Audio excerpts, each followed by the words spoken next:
I have two announcements to make for those opting for the new tax regime. First, the standard deduction for salaried employees is proposed to be increased from 50,000 to 75,000 rupees.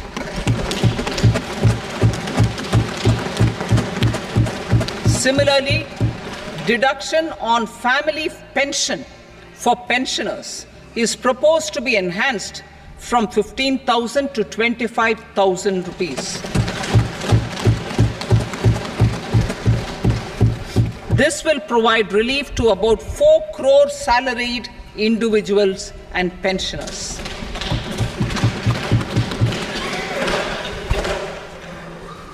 Second, in the new tax regime, the tax rate structure is proposed to be revised as follows.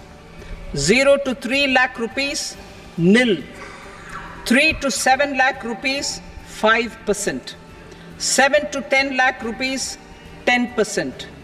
10 to 12 lakh rupees, 15%. 12 to 15 lakh rupees, 20%. And above 15 lakh rupees, 30%.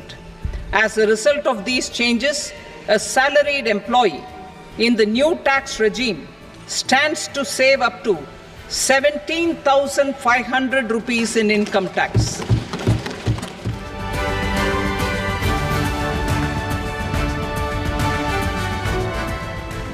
Capital gains taxation is also proposed to be hugely simplified.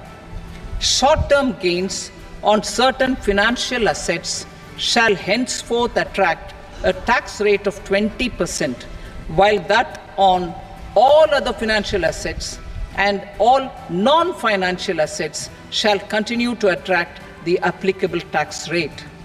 Long-term gains on all financial and non-financial assets, on the other hand, will attract a tax rate of 12.5%.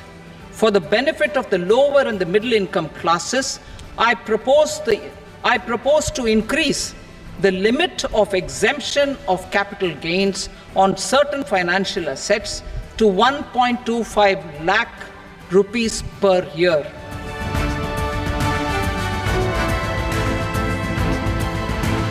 Our government will implement following 3 schemes for employment-linked incentive as part of the Prime Minister's package. These will be based on enrollment in the EPFO and focus on recognition of first-time employees and support to employees and employers. Scheme A, first-timers. This scheme will provide 1 month wage to all persons newly entering the workforce in all formal sectors.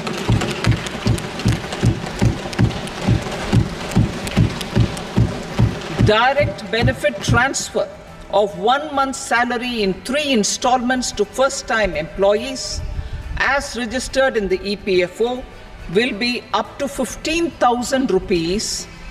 The eligibility limit will be a salary of 1 lakh per month.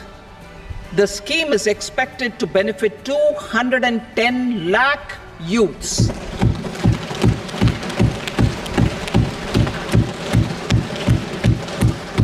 Scheme B, job creation in manufacturing. This scheme will incentivize additional employment in the manufacturing sector linked to the employment of first-time employees. An incentive will be provided at specified scale directly both to the employee and the employer with respect to the EPFO contribution in the first 4 years of employment. The scheme is expected to benefit 30 lakh youth entering employment and their employers.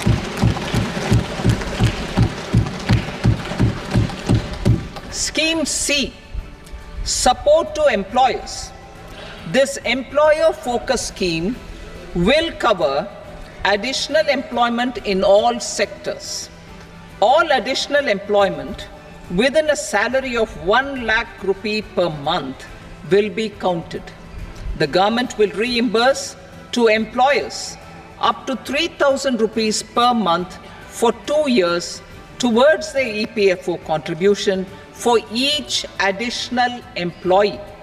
The scheme is expected to incentivize additional employment of 50 lakh persons.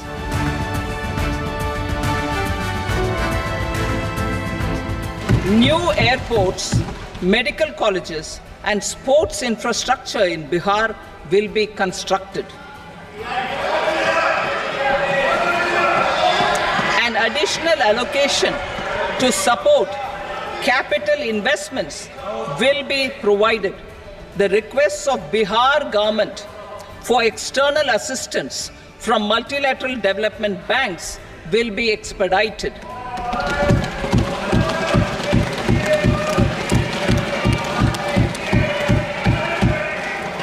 Andhra Pradesh Reorganization Act. Our government has made concerted efforts to fulfill the commitments in Andhra Pradesh Reorganization Act.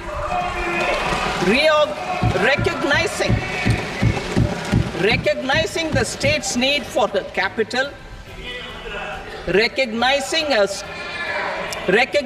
the state's need for a capital, we will facilitate special financial support through multilateral development agencies.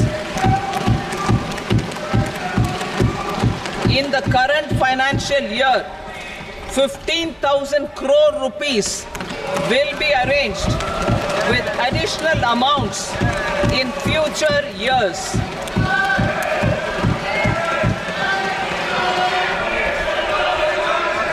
Our government is fully committed to financing and early completion of the Polavaram irrigation project, which is the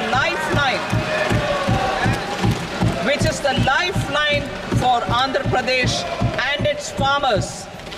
This will facilitate our country's food security as well.